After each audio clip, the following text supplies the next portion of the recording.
اللہ پاک نے فرمایا اقیموا الصلاۃ، نماز قائم کرو۔ سینکڑوں مقام پر قرآن مجید میں حکم آیا نماز پڑھو، نماز قائم کرو۔ جب اقامت صلاۃ کا حکم آ گیا تو صحابہ کرام نے پوچھا یا رسول اللہ کیف نصلی یا رسول اللہ۔ اب قرآن مجید میں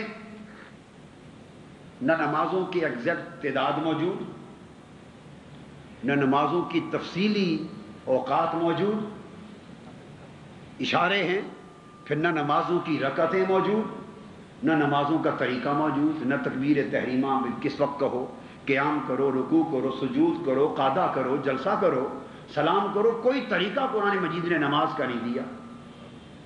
کتنے وقت پڑھو، فرض کون سی ہے کون سی نہیں ہے، اب بات کو سمجھ رہے۔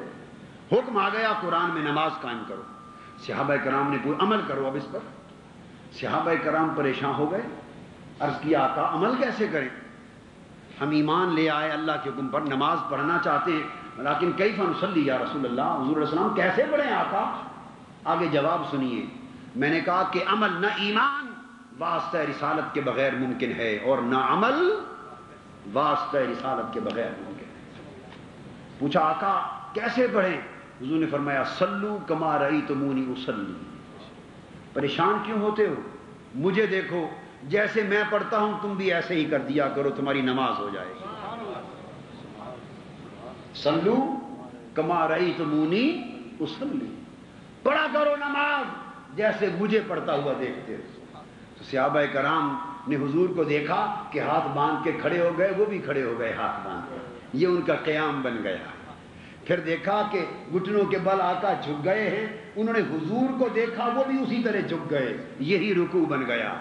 پھر دیکھا کہ ہاتھ رکھ کر زمین پر گر گئے ہیں، وہ بھی اسی طرح گر گئے، ماتھا ناک ٹیک دیا، یہ ان کا سجدہ بن گیا۔ پھر دیکھا ایسے بیٹھ گئے ہیں، وہ بھی اسی طرح بیٹھ گئے، یہ ان کا جلسہ بن گیا۔ گویا وہ حضور کو دیکھتے جیسے جیسے آقا کرتے تھے وہ اسی طرح کرتے چلے جاتے، یہ نماز بن گئی۔ یہ بات سمجھنے والی ہے، سن تو کئی بار چکے ہیں آپ یہ حدیث، مگر اس بیان میں حدیث میں جو روح ہے، جو مغز ہے، اس کو سمجھنے کی ضرورت ہے کہ نماز بنی کیسے، نماز بنی کیسے، اور یہ ساری نمازیں کسی نہ کسی رسول کا واسطہ ہے۔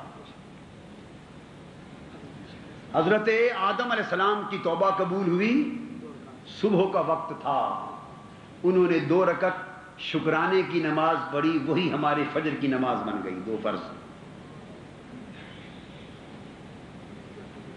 پھر ظہر کا وقت آ گیا، نماز ظہر کی 4 رکعتیں، یہ حضرت اسحاق علیہ السلام کا جو فدیہ قبول ہوا تو سیدنا ابراہیم علیہ السلام 4 رکعتیں شکرانے کی ادا کی، وہ شکرانے کی 4 رکعتیں اللہ کے پیغمبر کی ہماری ظہر کی نماز کی بنیاد بن گئی۔